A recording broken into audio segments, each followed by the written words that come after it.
कह रहा सीमांत वेग वस्तु की त्रिज्या के वर्ग के क्या होते हैं, याद रखना है, कई बार पूछा गया।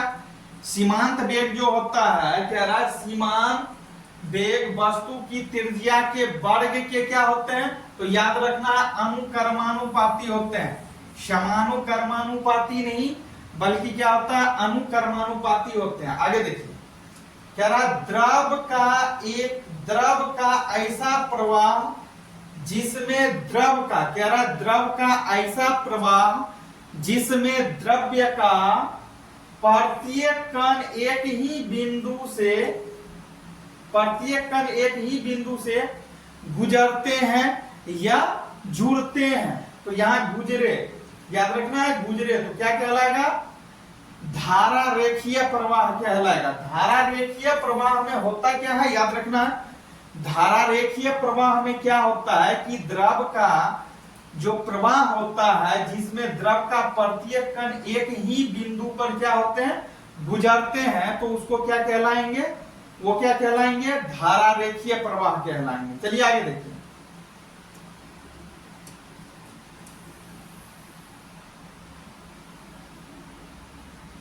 अगला क्वेश्चन है प्रवाह की वह उच्च सीमा, कहता है प्रवाह की वह उच्च सीमा, मतलब ज्यादा सीमा जो होता है, प्रवाह की वह उच्च सीमा जब धारा रेखीय न प्रवाहित हो, मतलब उस समय धारा जो होता है वह रेखीय प्रवाहित नहीं हो रहा हो, वह विक्षुब्ध हो जाए, क्या कहलाता है, तो क्रांतिक कोण कहलाता है। याद रखना, सॉरी क्रांतिक वेग होता है, क्रांतिक वेग होता है। चलिए आगे देखिए, कहता है यदि द्रव का प्रवाह, कह रहा है यदि द्रव का प्रवाह उसके क्रांतिक वर्ग से अधिक हो तो वह प्रवाह किस पर निर्भर करता है, तो वह प्रभाव जो होता है उस समय जो होता है किस पर निर्भर करता है, घनत्व पर निर्भर करता है। याद रखना है घनत्व। आगे देखिए, कह रहा है यदि द्रव का प्रवाह, कह रहा है यदि द्रव का प्रवाह उसके क्रांतिक वेग से कम होता है तो उसका प्रवाह किस पर निर्भर करता है, या उसका प्रभाव उस समय किन पर निर्भर करेगा, तो श्यानता पे निर्भर करेगा, श्यानता पे, याद रखना है श्यानता पे। आगे चलिए देखिए, कहता है किस नियम के अनुसार, कह रहा कौन सा नियम के अनुसार या किस नियम के अनुसार, चलिए क्वेश्चन को थोड़ा सा आगे लें,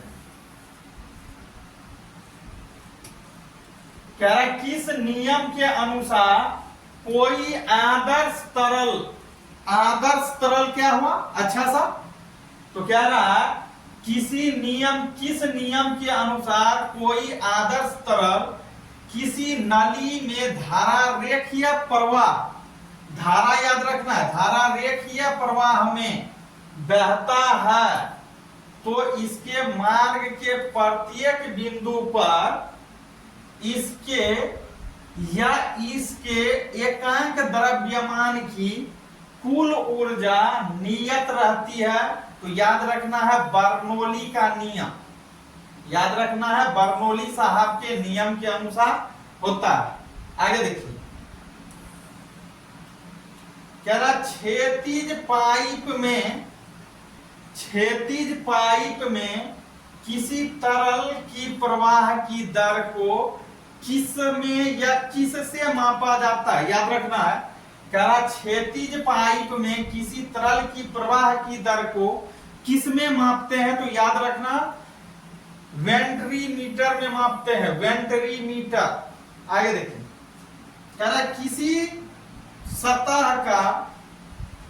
सतह का प्रवाह वेग जिससे मापा जाता है, कह रहा है किसी तरह का प्रवाह वेग किससे मापा जाता है, तो वीटो नली के द्वारा मापा जाता है, याद रखना है वीटो नली। अगला क्वेश्चन देखिए, कह रहा एक अच्छे स्नेहक के कौन कौन से दो गुण होते हैं, तो एक अच्छे स्नेहक के गुण जो होते हैं, पहला ये है कि कम पृष्ठ तनाव और दूसरा उच्च सियान्यता, याद रखना। चलिए आगे देखिए। सामान्य जल का पृष्ठ तनाव, कह रहा है सामान्य जल जो होता है, इन जल का पृष्ठ तनाव कितना होता है? तो याद रखना है सामान्य जल का पृष्ठ तनाव जो होता है वह होता है 73 डायन, 73 डायन या सेमी यानी कि सेंटीमीटर। चलिए आगे देखिए।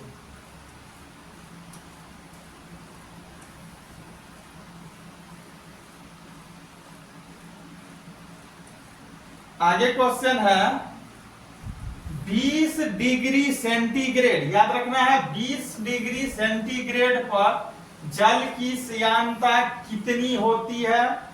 तो 20 डिग्री सेंटीग्रेड पर जल की श्यानता जो होती है, याद रखना है याद रखना है आपको, कह रहा है यहां पे 20 डिग्री सेंटीग्रेड पर जल की श्यानता कितनी होती है? तो याद रखना है 1 × 10⁻³ पास्कल। चलिए आगे देखिए।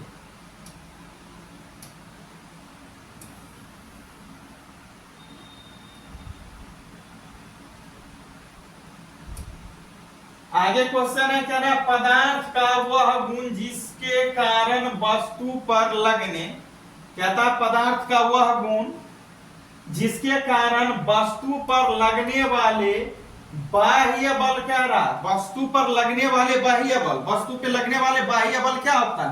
कोई वस्तु है उसको जो हम बाहर से फोर्स देते हैं, बाहर से बल देते हैं, तो कह रहा पदार्थ का वह गुण जिसके कारण वस्तु पर लगने वाले बाह्य बल को हटा लेने पर वस्तु अपने पहले आकार या रूप में आ जाता है, इस गुण को क्या कहते हैं? तो इस गुण को कहते हैं प्रत्यास्थता, याद रखना। चलिए आगे।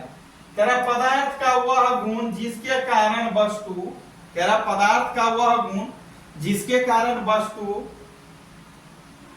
पर कार्यरत बाह्य बल को हटाने के बाद वह अपने मूल्य रूप में नहीं आती है, उसे क्या कहेंगे या उसे क्या कहते हैं? तो याद रखना उसे शुद्धतया बोलते हैं, शुद्धतयता, शुद्धतयता। आगे देखिए।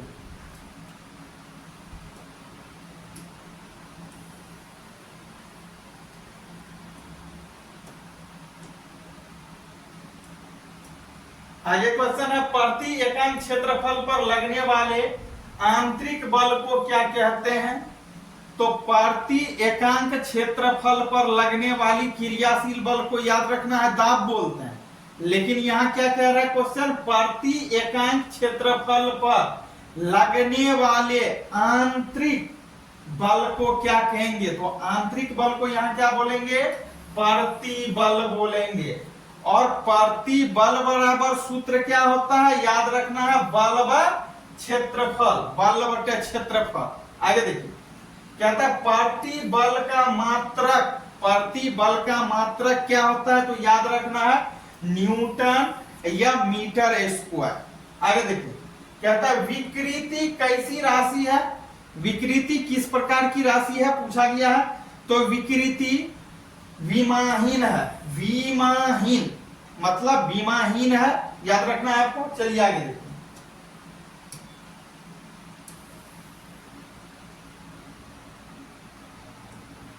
अगला क्वेश्चन है प्रत्यास्थता का या प्रत्यास्थता गुणांक का एसआई मात्रक क्या होता है?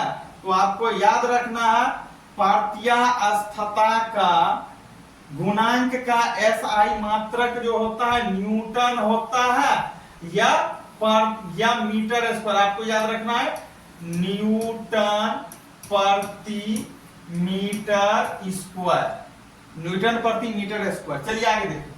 कह रहा है प्रत्यास्थता गुणांक बराबर क्या होता है? तो प्रतिफल बटा विकृति होता है, याद रखना है। आगे देखिए, रबर की अपेक्षा इस्पात कैसा है? रबर की अपेक्षा पूछता है, रबर हम लोग देखे हैं, क्या रबर की अपेक्षा इस्पात कैसा है? तो अधिक प्रत्यास्थ है।